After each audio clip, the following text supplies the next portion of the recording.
Front row.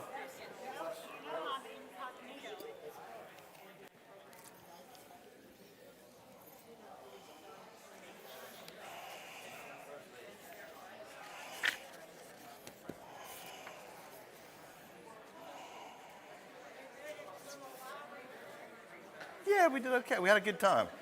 It was neat. It was fun. Beautiful, beautiful day.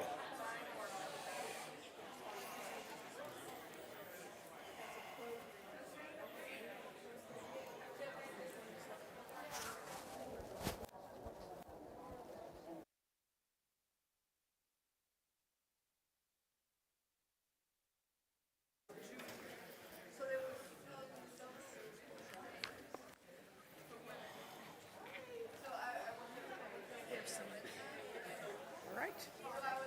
Do you need a water? I could use it. Yeah, water.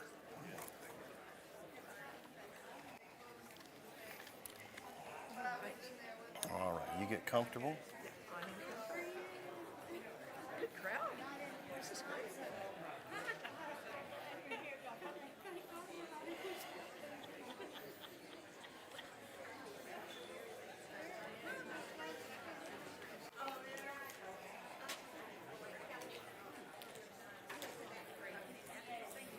Thank you. I got one.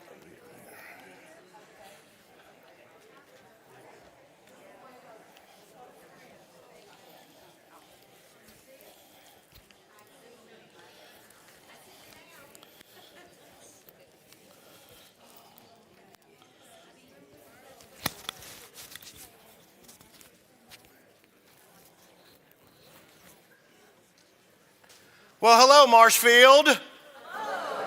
How's everybody feeling today? The big start of the 21st annual, right? Everybody in their pink, looking good, familiar faces, meeting some new folks. I love it. I love all of it. This is my 5th year. I'm Andrew Oak. I am the First Ladies man. Oh, thank you. Boy, that's fun.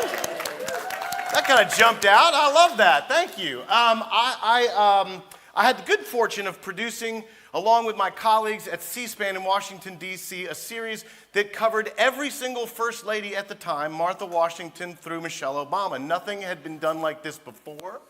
C-SPAN and the White House Historical Association led it up. I was the series producer that traveled to every home, library, church, school, birthplace, cemetery, train station, general store, street, alley, attic, basement for every First Lady, Martha through Michelle at the time. My studies and my books, which are available for signing afterwards, that quick little plug there, cover all the way up through Melania Trump 2016, and I'm working on all the other stuff. We're going to have question and answer at the end, but I want to introduce my lovely and dear friend here. This is Dr. Diana Carlin. Give her a round of applause, make her feel welcome. Her first Cherry Blossom Festival, how about that? Will not be my last. Will not be her last. How about that? We got our hooks in her already, right? Diana is the current president of FLAIR, and that is First Ladies Association for Research and Education.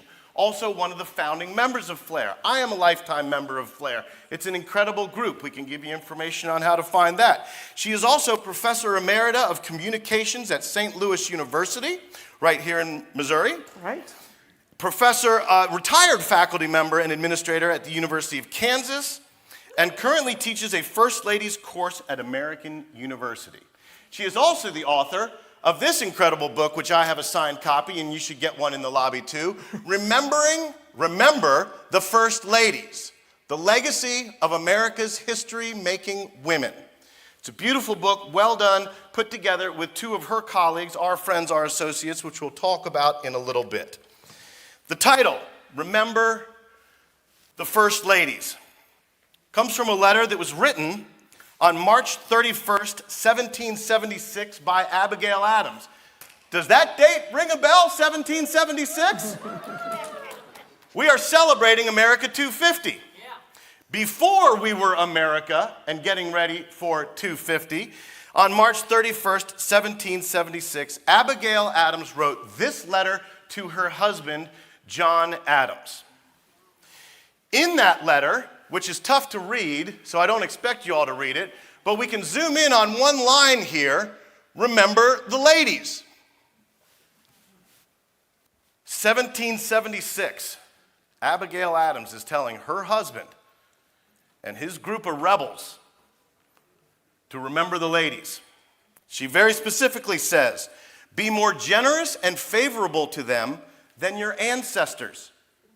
She goes on to say, do not put unlimited power into the hands of husbands. Sure.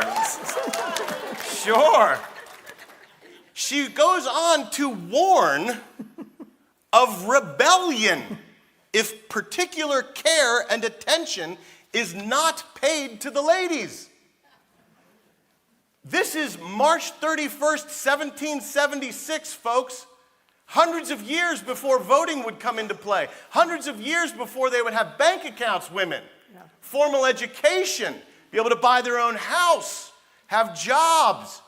She told her husband, the first vice president and second president of the United States, to remember the ladies. And my dear friend Diana and her colleagues decided to title their book, Remember the First Ladies, and that's what we're here to talk about today. Yes.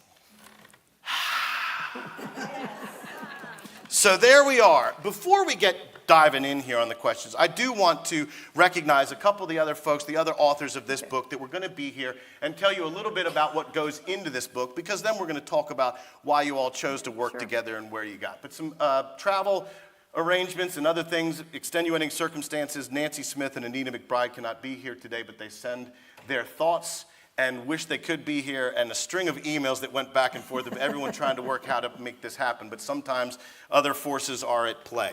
Nancy Smith, a co-author of Remember the First Ladies, is the past president of FLAIR and a founding member of FLAIR, First Ladies Association for Research and Education, a National Archives and Records Administration archivist from 1973 to 2012, a former archivist at the LBJ Library, and served as a consultant to the University of Chicago on the Obama Presidential Library.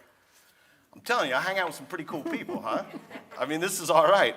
Anita McBride served in the presidential administration, served in three presidential administrations, including the chief of staff for First Lady Laura Bush from 2005 to 2009. She serves on the board of directors at the White House Historical Association. That's where I first met Anita when I was working on the C-SPAN White House Historical Association series. She leads the First Ladies Initiative at American University's Center for Congressional and Presidential Studies, and she is a founding member of FLAIR. So that's what goes into this book, along with Dr. Diana Carlin here, who you already met. Now, Diana, we're going to dive right in, talking about the letter. Why is this letter so important to remember the ladies, and especially in the perspective of America 250? Okay. Well, first of all, let me thank Nicholas for the invitation to be here. And as you said, Anita and Nancy, Anita had planned on being here until yesterday afternoon when flight problems happened. So she was really upset. They both are. So welcome. Thank you for all of you being here. We shamelessly stole from Abigail for the title of our book and just stuck First Ladies in there. On the 31st of March, what was it, 3 weeks ago or whatever, I was in Quincy, Massachusetts, at the Adams Presidential Center, talking about this letter for an hour. So there's a lot that can be said, but I'll keep it a little shorter. Right. I have had the good fortune of actually holding the letter. The picture of me has my mouth open. I knew the president of the Massachusetts Historical Society went to take her an award that FLAIR had given her, and she let me hold the letter, and John's not real nice response. His response was, in regards to your letter, I laughed. And then he called her saucy, which at the time in the 18th century meant she was being kind of belligerent and not respectful of him, which is exactly what she was talking about. So, yeah, exactly. Thanks for that, John. Yeah. So Cokie Roberts called this line, remember the ladies, the single best known line ever written by an American woman. And what she was talking about, it's been misconstrued. People think she was saying, we want to vote. That wouldn't have even occurred to her. Right. You know, at the time this country started and when George Washington was elected, less than 10% of the population was eligible to vote. You had to be male, white, 21 and over, and a property holder. That was a very small percentage of this country at the time. And gradually over time, it began adding. What she was talking about was something called coverture. It's overture with a C. Anybody ever heard of coverture? It goes back to the Norman Conquest. And what it basically said was when a woman married, she essentially lost all of her personal identity, socially, politically, anyway, and she and her husband were one. He covered her in all things related to, so she could not own property if she had property. When she married, went to him. And that's what Abigail was talking about. And the reason this letter resonates is that you mentioned banking. Coverture continued to follow women in this country. Even today, there are issues that women are talking about that, they're not full rights.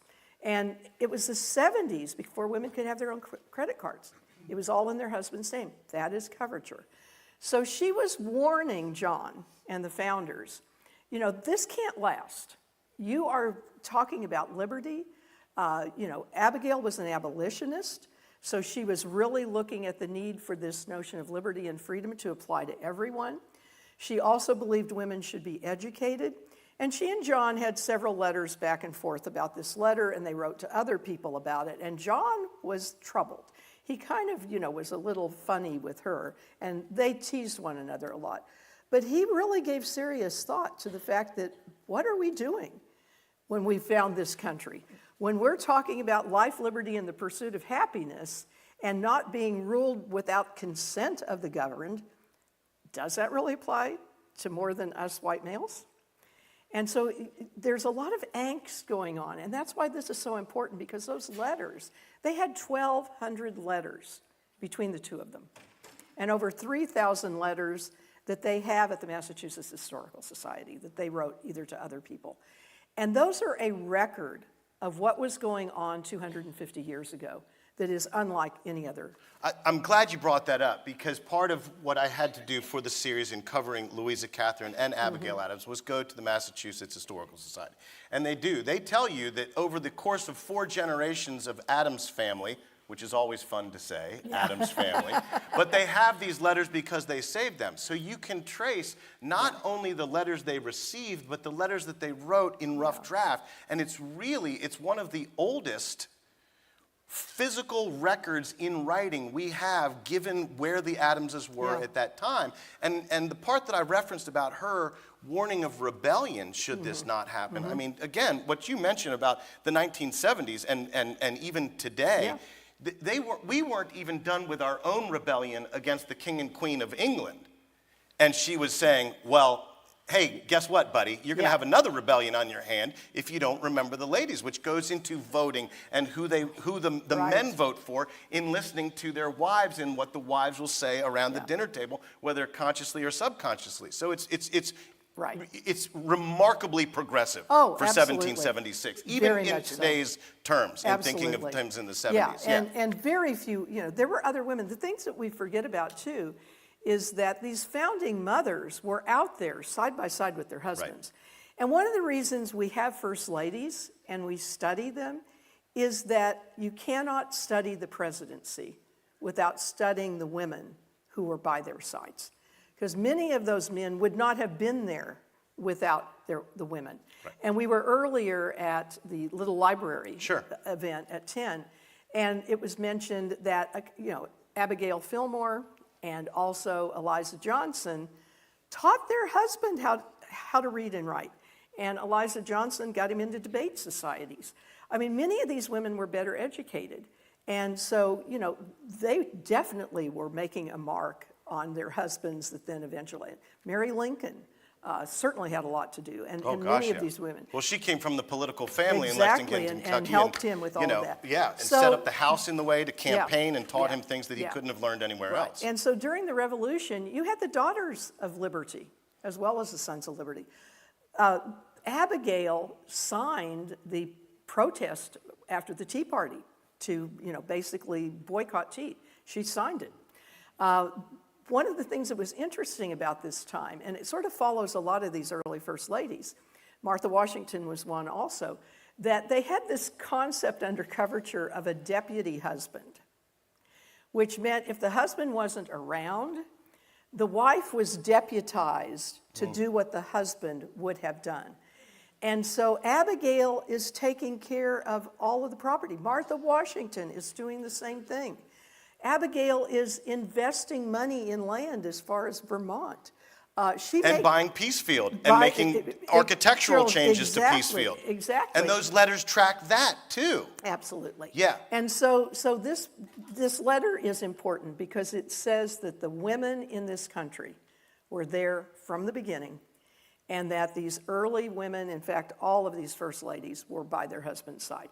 And the reason the whole first lady position developed, I wrote a book chapter on Martha Washington several years ago, and unfortunately, there are only 3 letters between the Washingtons because they agreed to burn them.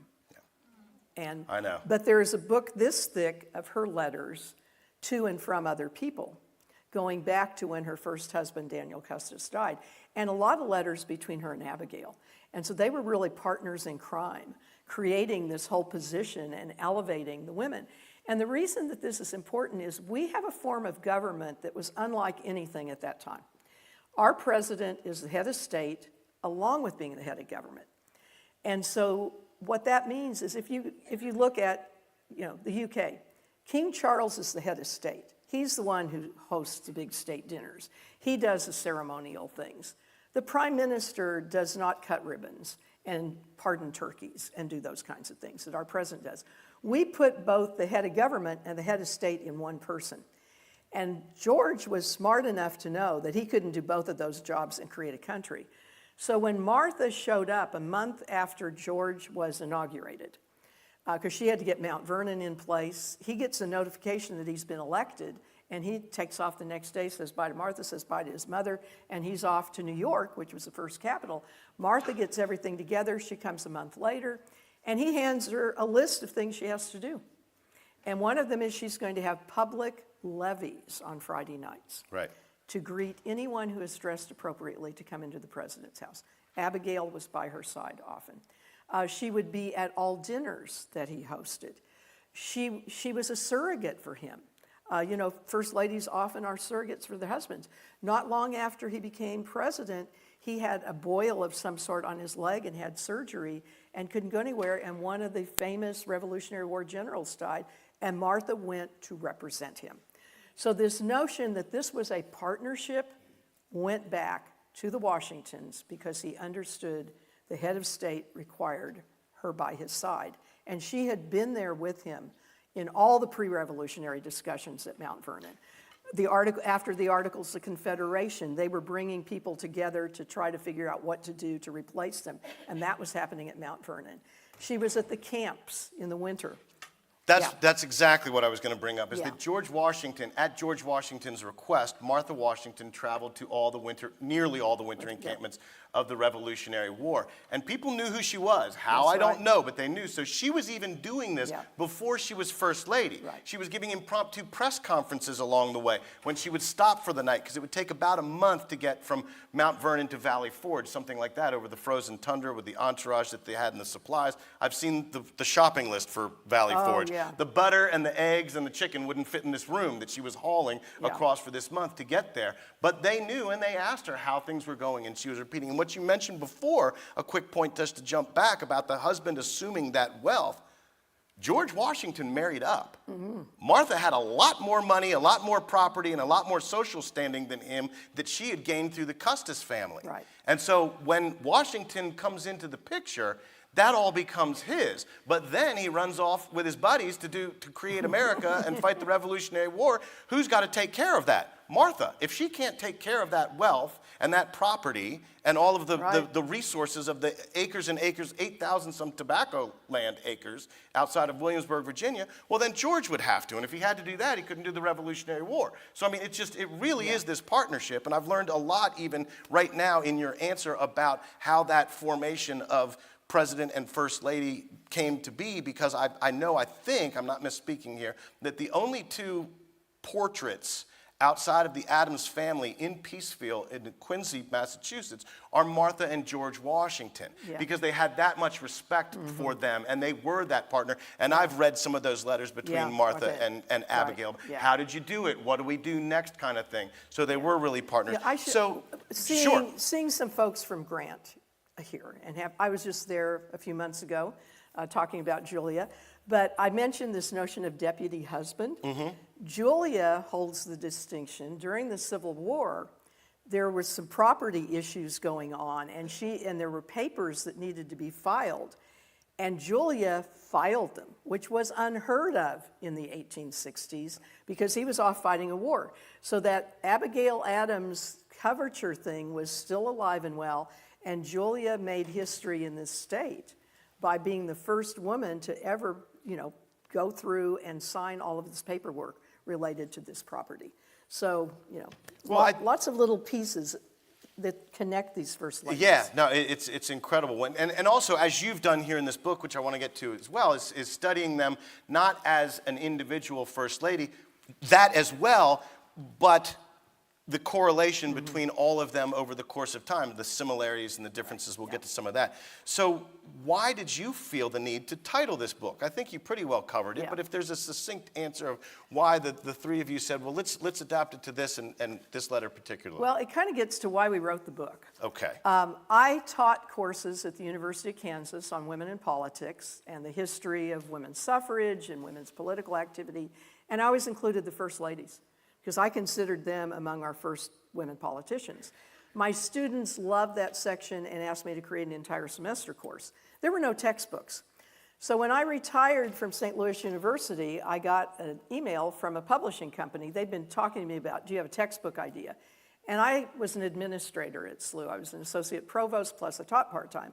I said, I have a 60-hour-a-week job. I don't have time to write a textbook, but when I retire, I might be interested. So they wrote and said, have you retired yet? I said, as a matter of fact, I have. And they said, do you have a textbook idea? And I said, well, there is a growing interest in First Ladies history. There are more and more courses and units in courses, and there are no textbooks. So this book started as this book, which is the first college textbook on the history of U.S. First Ladies. We tested it at SLU, at American University, at the University of Kansas, at a University Keoka College in New York, and got a lot of input from students, and our editor was enthralled. And we would send chapters, and she goes, when's the next one coming? Why did I not learn this in school? Why didn't they teach this to us? So then she said, when you finish with the textbook, would you consider doing what we call a trade book for the general public? And we said, sure. And so this book came out of that book. And the reason we wrote it and the reason we felt the need is that nobody knows this history. I was listening to Patricia Taft on NPR yesterday talking about the women's suffrage memorial. And she was mentioning that her great-grandmother, great-great-or-great-grandmother, anyway. There's a lot of greats in there. Too many greats. Sure. She's the one who brought the cherry blossoms to Washington. And the person interviewing her said, well, I didn't know that. Yeah. And it's like, how could you have interviewed Patricia Taft and not have done that research? And so what she said was what the three of us said. We need to tell these stories. And our editor really underscored the fact that the public needs to hear these stories. So that's why we wrote the book. And it's not like any other out there. It's a little different. No, for sure, for sure. And then how did you and Anita and Nancy get together? How did that triad get formed? Okay, well, it started with me meeting Nancy because we had a mutual contact at the archives. And Nancy had written a book on how to research First Ladies' archives. And I had been teaching this class. I'd written a book chapter on Lady Bird Johnson, which Nancy helped me get some of the material for. And so we had that mutual interest, and we continued. We have written another book chapter, the two of us, on Lady Bird Johnson. We wrote a book chapter on Michelle Obama. So, we knew we could write together. And when they asked me about doing the textbook, I said, I will be happy to sign a contract, but I have to have co-authors, or it will take me 10 years to do this right. It took three of us 3 years to write it. So basically 9 years worth of work. Nancy introduced me to Anita because of Afghanistan. I made 5 trips to Afghanistan, working in universities, 20 universities in Afghanistan. I taught them public speaking and debate. I came up through, I was a debater, debate coach, all that kind of stuff. And so I went over and started debate programs in Afghanistan. And Anita took Laura Bush. She arranged for Laura Bush's secret meeting to Afghanistan after 9/11. And so Nancy thought Anita and I would have a lot in common because of our Afghan connections. And at the time, all of this was still going on. In fact, I was still going to Afghanistan a little bit at the time. So that was how we met. And then Anita went to American after the Bush administration to start this First Ladies Institute. And we were doing a lot of programs together, and that's how it all happened. And that's right about when I met Anita, when she was actually on the last show, the kind of wrap show of season 2 after we talked about Michelle Obama, and Anita was on the panel, and we all had a really nice time in the green room after, and she was asking what I'm going to ask next of you. Anita asked all of us in the room there, the producers and all the tech staff, what we had learned, what there was something different. And for all the books that I read and all the articles and all the research and all the plays, I would gauge the success of each individual show of each First Lady was that if the host, Susan Swain, also a lifetime member of Flair and colleague and friend of all of ours, will be together in Washington, D.C. at the Flair American University First Ladies Conference in 3 weeks, which is going to be amazing.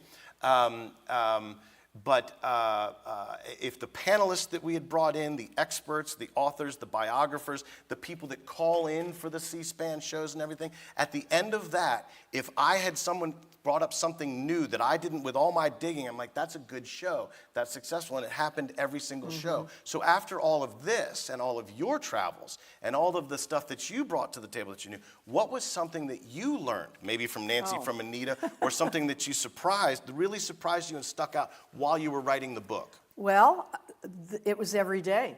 You know, I had been teaching about these women and reading about them and writing about them for 30 years, and I've met 6 First Ladies, I think.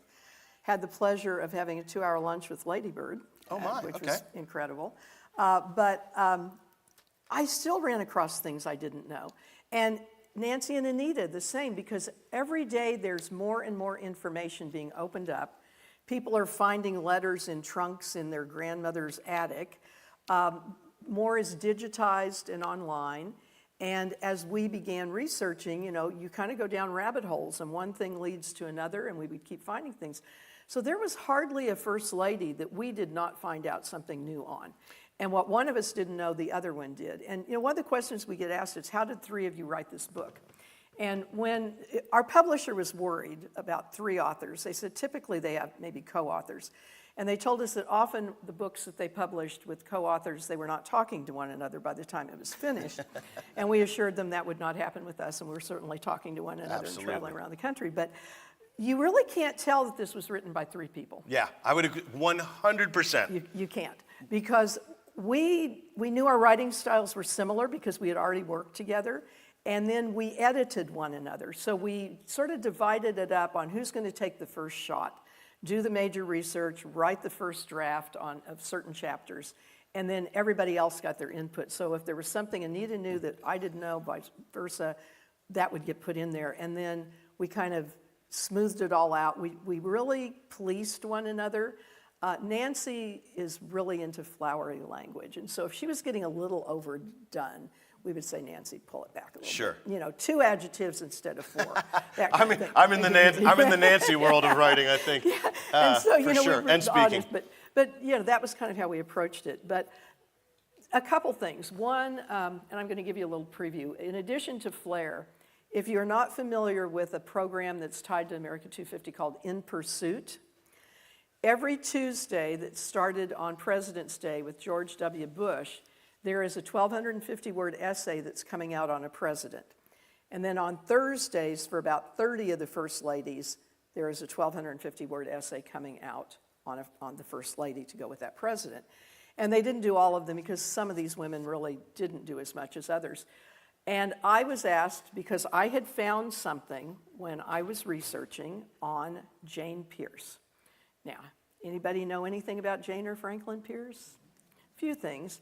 Those of us in Kansas and Missouri know a little bit about it because of the Kansas-Nebraska Act and the border war. So thank you for letting me safely cross the border into Missouri from Kansas. But I was researching Jane Pierce, and I happened to find, between the time we did the textbook and the time we did the other book, information that Jane Pierce was responsible for one of the Free State leaders in Kansas, whose wife was related to some of Jane's relatives, getting him out of prison and not being hanged by Franklin Pierce.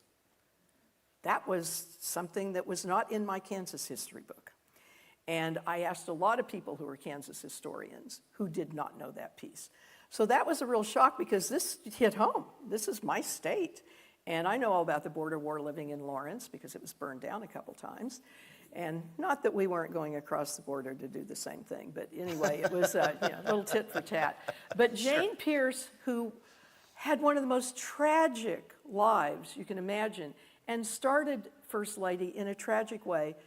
6 weeks before the inauguration, they had 3 sons, 2 died as toddlers. The third one was 12 when Franklin was elected. And 6 weeks before, he was the only fatality in a train wreck. Died in front of them. And she went into deep mourning. And for the first 2 years that she was First Lady, she occasionally would go to a dinner, but the whole White House was draped in mourning. And she wore heavy mourning.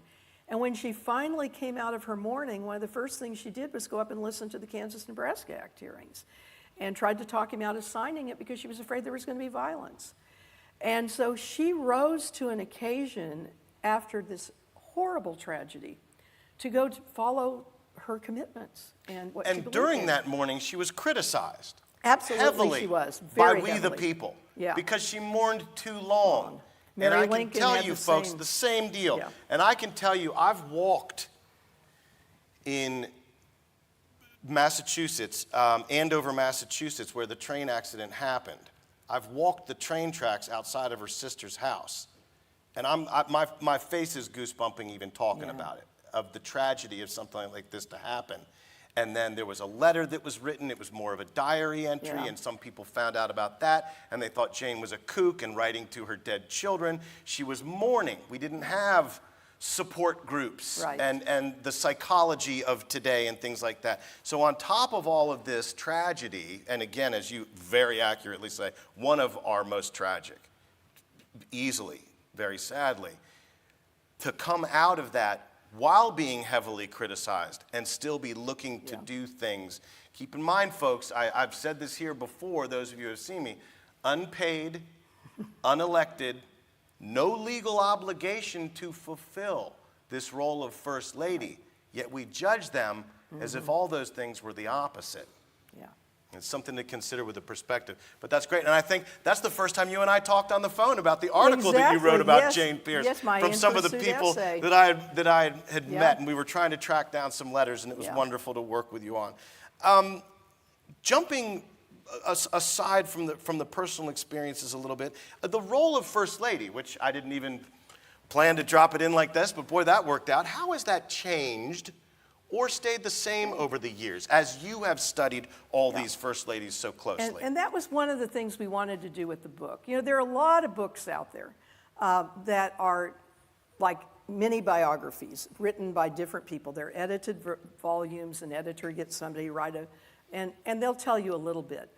And you can kind of piecemeal when you read them all, you know, well, they were doing this or they weren't doing this and this is new. We wanted to really trace the history of the position through these women and how they created it, how they changed it. And First Ladies they're often said to be mirrors of their times. They are, because they can only do so much depending on the times, like Abigail. She could write privately to her husband, but she couldn't publicly say what she was saying. There were women who supported suffrage, First Ladies who even, Julia Grant, Susan B. Anthony had tea with her. But Julia did not come out in favor, but she refused to sign an anti-suffrage petition. And there were some other First Ladies, Lucy Hayes, who supported, but they couldn't publicly do this. So you know, there were things that were really being affected by what women could and could not do. And that was one of the things that, as times changed and women began doing more, then the first ladies could do more. And that became really important. But there are some things that are the same. You know, what the assignments George gave Martha, you figure out who's going to sit by whom at these dinners that we're having. You host these receptions. First ladies are still doing that. And that soft power, hidden hand of, you know, being the private advisor to Which a is president. important. Truly important. Yes. Sounding board. Yes. You know, I mean, Bess Truman, the other Missouri First Lady, that was one thing she was a sounding board for Harry on everything. And I love what they've done at the Truman Library and also the Eisenhower Library, seeing Mary Jean here, where they have shown how these women were side by side and how Bess really was an advisor, and Mamie certainly had a hidden hand in a lot of things, which we can hopefully get to a little bit later. But the role itself, that hostess role is, you know, soft diplomacy. And that has been with us since Martha. And essential.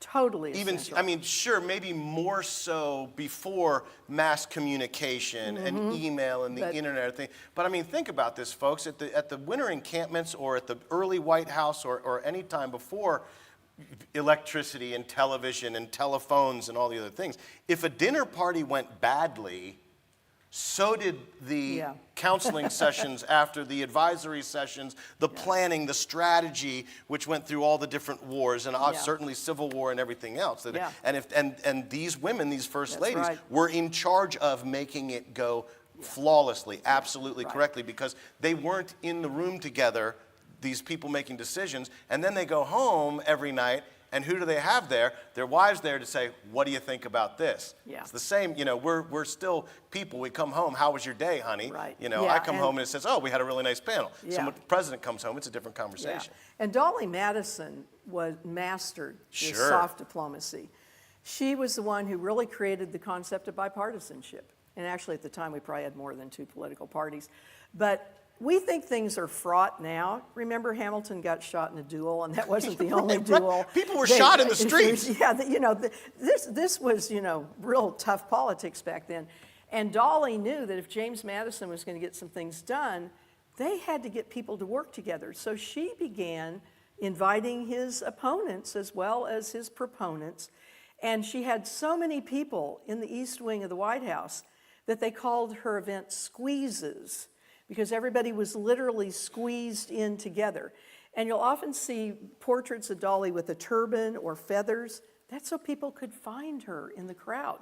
And they would come over and talk to her, and she would be very diplomatic, and she would say things, well, you know, Mr. Madison believes. And Dolly believed the same thing, but it was always Mr. Madison believes. And then she'd get these opponents to give her reactions, and then she'd feed this back to him. And she had all these attractive young women who would come and do the same thing, or sit by these single members of Congress, and they would do the same thing, and then they'd report to Dolly. Dolly'd summarize, tell her husband. Sarah Polk, I know there's a Polk family member in here. Sarah Polk learned at Dolly Madison's feet. She mentored Sarah. And when James Polk was Speaker of the House, Sarah was doing very much the same thing with the Congress, and she did that then when she became First Lady. So that bipartisanship was really, in many ways, created and fostered by the First Ladies. Mamie Eisenhower invited both Republican and Democrat women to her tea parties, which was kind of unheard of, but she, you know, they didn't, being in the military, they didn't identify politically. Both parties wanted Eisenhower to run. And so, you know, in fact, there's this lovely note from Jackie Kennedy to Mamie Eisenhower after one of these little social events, thanking her for how gracious she was. And so that is so important, and that continues. We also think of First Ladies having causes as being sort of a modern thing, going back to Jackie Kennedy with the White House, Lady Bird with environment and beautification. It goes all the way back to Martha. Martha basically took care of military, of veterans and their families. And those letters are full of pleas from widows, from veterans. And she would give her own money. And she had a standing rule that if any veteran showed up at the president's house, either in New York or Philadelphia, he was to be admitted.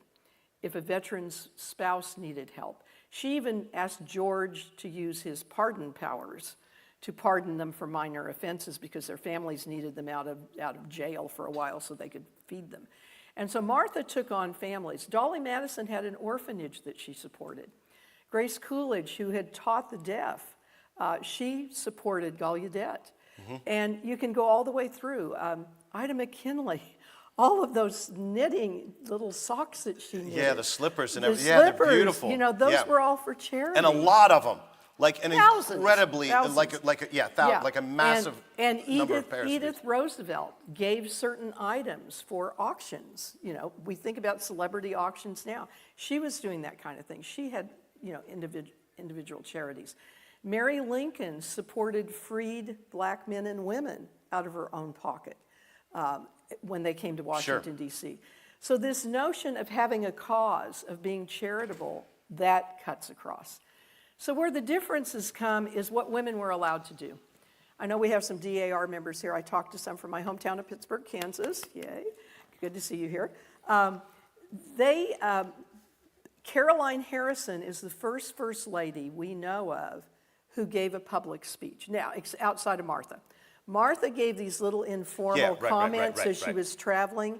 And Robert Watson, who was one of the early First Lady scholars, said she's probably the first American woman to actually speak in public, and probably was. Women were not allowed to speak in public.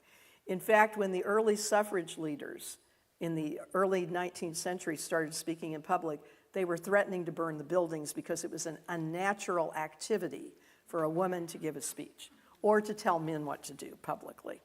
So these first ladies did not give speeches, and Caroline Harrison has the first speech we know of, transcribed, and it was at the founding of the DAR, and she was their president general. Then when Lou Henry Hoover came in, women now had the vote, so there was a change. Yeah. Once women got the vote, the first ladies could be more vocal, could be more public, could start giving speeches. Lou gave the first national radio address by a first lady. It wasn't Eleanor, it was Lou Henry. Right. I love Lou. I just do. I love great. Lou. And so we began, then campaigning. The presidents didn't even campaign for themselves at the beginning. But when they began, they started out with being on the front porch with their husbands. Yep. Caroline Harrison Caroline again. Harrison was another one. Florence Harding, the last successful in Marion, Ohio. Yeah. And so they were by their husbands when they started these front porch campaigns. And then Lady Bird Johnson made history by having her first solo campaign tour of the South with the Whistle Stop Tour in 1964. Lyndon Johnson did not dare set foot in the South after the Civil Rights Act was passed. And Lady Bird said she had Southern roots. Her mother was from Alabama. She would spend her summers there. She considered herself Southern, being from where she was from in Texas. And so she went with an accent like they had. Sure. And spoke as a Southerner. And LBJ won, I think, 3 Southern states, 2 or 3, and they had predicted he wouldn't win any. And a lot of that had to do with Lady Bird. So after Lady Bird then had her solo, now Mamie was on the train, Bess was on the train, but Lady Bird was the first to have her own itinerary. And plenty on the porch, as you say. Now also, but put in context, folks, here, that Caroline Harrison speech was in the late 1800s. I don't know the exact date. I think it was 1889. 1889, okay, late 1800s. First public speech because women were not speaking in public. But Abigail is writing what she wrote, Remember the Ladies, in 1776. Math isn't my strong suit, but that's over 100 years of letter writing and behind the scenes and campaigning and front porch before it comes to be that there is a public speech. And then Lou Hoover in the 20th century to have the first radio address. And then again, Eleanor, to follow very famously, announcing Pearl Harbor. Right, yeah. In fact, Eleanor. But even that, you think about it, FDR, World War II, Pearl Harbor, and it's Eleanor who tells the country about it. Again, that soft diplomacy that you referenced.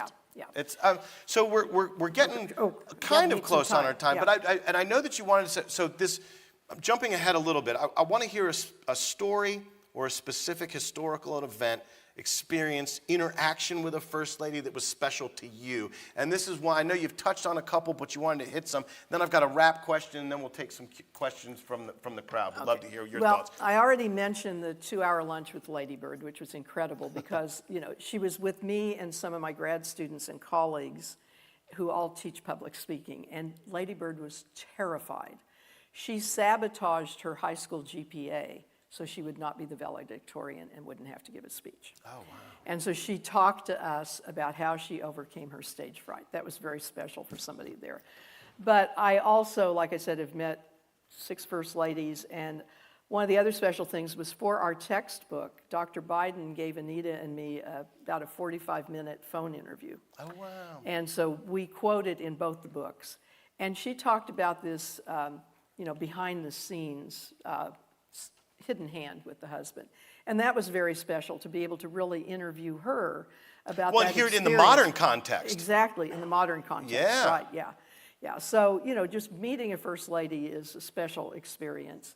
And then to have had the experience of a 2-hour lunch with Lady Bird, to have held the famous letter, that was incredible. So I have been really blessed to have those opportunities Sure. to meet several of these women. I'm co-authoring a biography of Betty Ford right now, and I did have a chance to meet Mrs. Ford many years ago. I met Mrs. Carter when she gave a speech in Topeka briefly. And Laura Bush, I've met her a couple times. Sure. So, those are all really special memories, but having Lady Bird be so authentic and open about what she had to overcome, and she wasn't the only one. Yeah. Yeah, many. Well, many and of given these your women. experience and what you Yeah. do, how can that not be Yeah, something personally exactly. special Yeah, to you? yeah. So, some of the it's fun to sit in this position and ask the questions, as opposed to be asked the questions. And some of the ones that I always ask, which I like, gosh, why do they ask that? It's such a hard question. And I'm asking you. I'm coming down here and say this isn't horrible. But what do you want people to take away from this book? Oh, okay. Where? I mean, it never ends. Yeah. There's more and more, and you're writing articles all the Well, time in and chapters this and everything. is- But this this says- specific book and that you this can one get right says- out in the lobby. It says updated. It's Updated, updated brand as new of updated. a month ago. A month ago, yeah. Yes, yeah. yes. So So, what yeah. what are some of the takeaways? I won't even hold you to one. The main reason we wrote it was that we truly have observed, either firsthand like Anita, more secondhand like Nancy, me having met some of these women and studied them for so long, starting in elementary school. That's where I got hooked with Abigail and Martha and biographies. And then I'm old enough to remember Mamie Eisenhower and Jackie Kennedy, the White House tour, all those things. That this is a rich, rich history that we just haven't learned. Right. And that these women have had an impact on 250 years of American history, and that is an important thing for everybody to realize, that these men did not do it alone. It wasn't just their cabinet members and everybody else and the generals they hired. No, it was those women beside them who helped make that history, and many of them made individual independent history of what they did, like Lady Bird and some of the others. And so, this is what we want people to take, that this position, and also that idea I talked about earlier, that some of what a first lady does has been going on since Martha. And that as times have changed, how the marriage is structured and what the husband wants them to do or not wants them to do, their own personal interests. Every one of them who has a cause now has a personal reason for that. Right. I'd sing Mary Jean again. Mamie Eisenhower did a lot for the American Heart Association because she had had rheumatic fever, which had affected her heart. Right. And so they all have these personal reasons, but they make an impact on the larger society. And the other thing, we have a legacy chapter in here. And we wanted people to realize that when these women left the White House, they did not stop working for us. If you look at the foundations that they have established, Barbara Bush, her literacy foundation has given away over $100 million. Anita, Nancy, and I were in Little Rock, Arkansas at the Clinton Library, and we went to a high school during the day. And when we finished, a teacher got up and was at a school that was under-resourced, and Barbara Bush's and Laura Bush's foundations provided money for that library in that school. And she got up and mentioned that. Betty Ford, oh my gosh, what she did in terms of breast cancer and also addiction, and what she and Rosalind Carter did together, going up to Capitol Hill and testifying together. And, you know, there are all of these incredible foundations. Lady Bird Johnson's Wildflower Foundation at the University of Texas at Austin is a research facility, plant research facility. So, you know, the list goes on and on and on of what they have set up and what they continue to do. And in some ways, they've probably had a bigger footprint than some of their husbands in terms of how many people they impacted both during and after the White House. And that's what we want people to understand. Dr. Diana Carlin, everybody. Remember the First Ladies. How about that? I'm glad you brought up the legacy, and I know that we've got a lot of friends here from Plains, Georgia, which I visit often and celebrate Mrs. Carter down there for her birthday, and the butterfly trail that goes on, that is into my front yard and all the way up the mental health issues that she helped conquer, the guinea worm eradication in Africa, the journalistic integrity that she put into things that's coming from the 24-hour news cycle in Washington, D.C. and Capitol Hill. Anyone who tries to do anything to make that better, which is an almost impossible task, which is why I'm up here talking to you all instead of not covering it, because getting out of the press was one of the greatest things I did since I got into the press, which made me the First Ladies man. But that legacy, when they're long gone, and starting with the treatment of veterans and orphans, which you mentioned, that went up through Lucy Hayes, when Lucy Hayes was the First Lady of Ohio, because of the women that led by example, and she already goes. So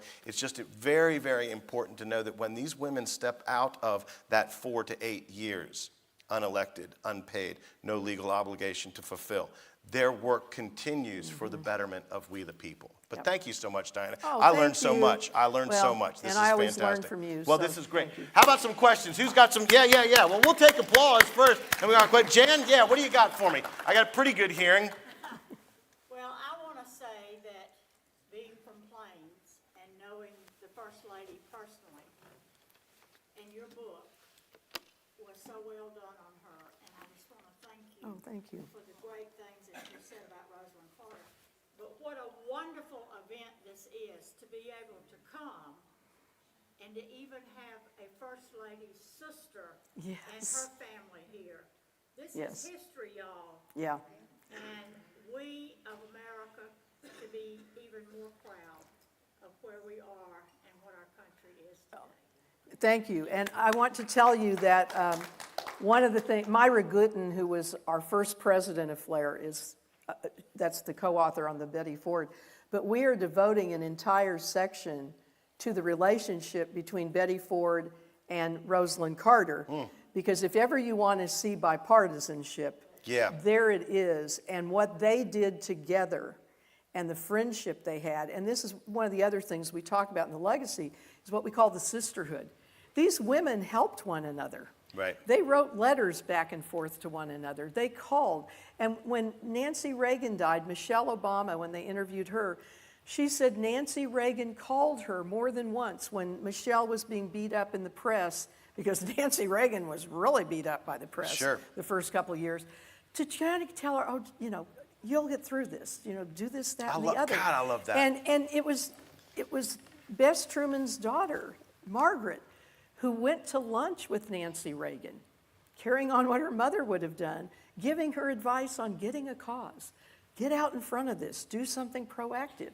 And so, what you just said is so important. And that's one of the honors of being down here, is to be among all the descendants, because it's been great. And more of that to come throughout the week, as we know. Mary, you had yes?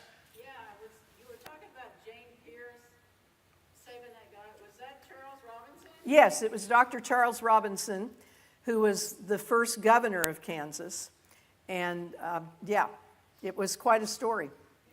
And I learned that when Diana called me. I mean, you can't read, I guess you can, but it's very difficult to read all the letters and know all the people. So when people help each other out like this, like when the First Ladies do, and you call and you go, I got a piece to the puzzle, and you might have the phone number of the person that has the other piece to the puzzle. And part of what I thought this was actually remarkable is when I went to Ashlon Highland for Elizabeth Monroe, the James Monroe interpreter there, Dennis Bigelow, said, walk over to that chest of drawers and pull the top drawer out and flip it over.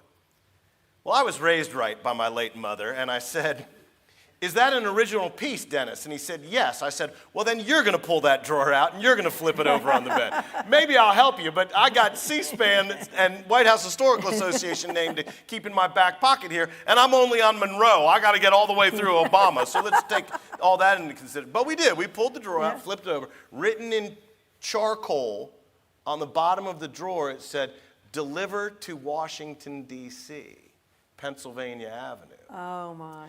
Again, goosebumps up my face, because when I got back to the first meeting with the White House Historical Association, they said, tell us what you're seeing out there, Andy.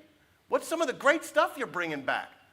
I want to see what they're getting their money's worth, whatever was going out there and all the time and everything. I said, you all will not believe this. Dennis Bigelow, Ashlon High, flip the drawer, deliver and the president, I forget the guy's name at this time, president of the White House is writing feverishly. And he goes, what color was it in the thing? And I'm starting to back up here. And I said, did I just get someone in a lot of trouble? Are they not supposed to have this piece? No, it's nothing like that. But we didn't know that piece was there. And clearly they were talking about the White House. I go, oh, it is no mistake. That was delivered to the White House. And they brought it over from France when they were over there as Secretary of State in this. And they're trying to keep track of this stuff and things before we knew to preserve it. And before we were as smart as the Adamses to save the letters and all the things like that. Letters were burned. China, I think Mrs. Roosevelt, Edith Roosevelt, took China out back of the White House and smashed it all because she didn't want people collecting it and try and make some profit off of it. And Caroline Harrison went had up to in the attic, assemble and found a set or whatever. Found a bunch, and Caroline had to go up in the White House has a rat problem. Apparently they still do, according to DC has a rat problem. The White House was infested with rats, especially the attic when Caroline Harrison was First Lady. And she went up to see, because, these presidents early on had to buy their own furniture. Yeah. And often they would sell it when they left, or they'd give it away or whatever. And so Caroline had 20 relatives living at the White House, 4 generations. So she went up in the attic and she got ferrets to get rid of the rats. But then she would take a man with her with a rifle. So if there were rats still running around while she's going around, and she found a lot of the china. And this guy's shooting rats while she's looking at china. And she was criticized in the press for doing something unseemly for a first lady, rummaging around in an attic. Yeah. And this brings up a very interesting point too. I want to hear more questions if you guys do. Yeah. Is that my grandfather, Pop Oak, lived at 217 Dunkirk Road, Rogers Ford. He had a cat and rat gun for out in the alley. And these are real people. Yeah. They have relatives. They celebrate holidays, birthdays. They win, they lose, they laugh, they cry, they live, they die, and you picture Caroline, that's not what I picture when I look at Caroline Harrison's oil painting. Yeah. I don't picture her chasing ferrets and rats with a guy with a cat and rat gun like Pop used to run up and down the alley with, but they are. And that's something that I can say, take advantage of the descendants that are here. And take advantage of the friends of these first ladies and presidents who did know them, who were their neighbors, who taught them in school and other things like that. Yeah. Because you can get the firsthand stories that Diana and Nancy and Anita and I have been so fortunate to be a part of and go to all these places. And you can find places that you want to go. At the little library ceremony this morning, Cindy said something delightful to me. She said, you've just added to my list of places that I have to go. And I never thought about that when I was writing the book. I was giving people an itinerary of where to go to learn this stuff and teaching them about things as I had learned. And I'm sure that you know from going to these locations, because we focus on the presidents so much, when you go to these historical locations and when you focus on the first ladies and study them and learn them and research them and ask the questions about them, you teach these people about their own collections because they don't normally talk about, they don't remember the first ladies. So buy the book, say hello to Diana. Any other questions before we get off the stage and let people eat some lunch? And let me do one more pitch here. Sure, one more, and we've got two questions too. The first FLAIR, First Ladies Association for Research and Education, we have brand new hot off the press bookmarks that will take you to our website. We have 50 videos, free to the public, of interviews with people like us. In fact, Andy has one, I'm on a couple, Julie's on one from the grant. In fact, that's one of our most popular ones. So we've been around, it'll be 5 years in June. All of our videos are on YouTube, and you can just click on this or go to our website, and there's a little icon. We also now have a podcast called American FLOTUS, First Lady of the United States, and that's been around for almost 2 years. And today we released the one on Julia Grant in honor of her 200th birthday. And those are all, we do this free to the public so that we can do what our book is doing, what Andy is doing, what the descendants are doing, to remember these women and really celebrate their impact. And then MJ, you have a question? I just wanted to say, we're honored that both of you were here, and particularly Diane, no offense, None taken, MJ. You and I are good. You and I are good. but Diane, it's wonderful to have you here, and your knowledge is just amazing, and it's inspirational. Thank you. So thank you so much for everything, and you too, Andy. No, thank you. Thank It's you. always, it's one of my favorite places to be. 5 years coming back. Diana, We have, I'll be what, back 2 next year. questions? Jamie, you had something. How many times, or does your book have charts or are charts available as to how many times presidents invite former presidents and first ladies to the White House? Or how many times does the second couple have dinner in the family quarters Oh, okay. of the White House? Very often in the biographies I read, whether it's 4, 8, or 12 years, the vice president and his wife never visit the family quarters Yeah. or the dining room. And how many presidents do return to the White House except for when the paintings are revealed? Yeah, the question was, do we have like a chart or a set of references on how many presidents are invited back by their successors, or how many presidents had their vice presidents? The Bidens had never been on the second floor of the White House. I've actually spent a night at the White House. I've been on the second floor, and the Yeah, Bidens wow. hadn't been. And so, it's kind of interesting. We don't do anything, but that's an interesting thing to look into for an updated version. No, it's excellent. But we do reference the relationships and what those relationships were, and so there are several of them scattered throughout. The one thing we do have a chart on in the back is there have been about 5 or 6 surveys done of ranking the first ladies, and we do have the chart of all of those so you can see over time. Eleanor Roosevelt is the consensus #1, on every single poll that's done. But you can see it's kind of an interesting. She had a little chart. more time than everyone She had else. 12 to, years. Yeah. She definitely and then, had And then 12 years. FDR, I think, Yeah. if my Yeah. dates are right, made sure no one could beat his record, Yeah. right? Did you have a question? Oh no, just there one other swatting a question? fly, waving, saying hi. Okay. That's we're gonna be respectful for everyone's Right. time and everyone's lunch, and say, but please, we'll be out there to sign books or answer more questions or have more conversation. I'm here through Monday. Diana's here, then Just she'll today. just today. Yeah. Other things to do, but get some time with hers before she Happy leaves. to talk to you outside. And thank you all very, very much. Thank you. It's been wonderful. Andy. Thank You you, were Diana. great. This is absolutely fantastic. Thank you so much. Oh, I'm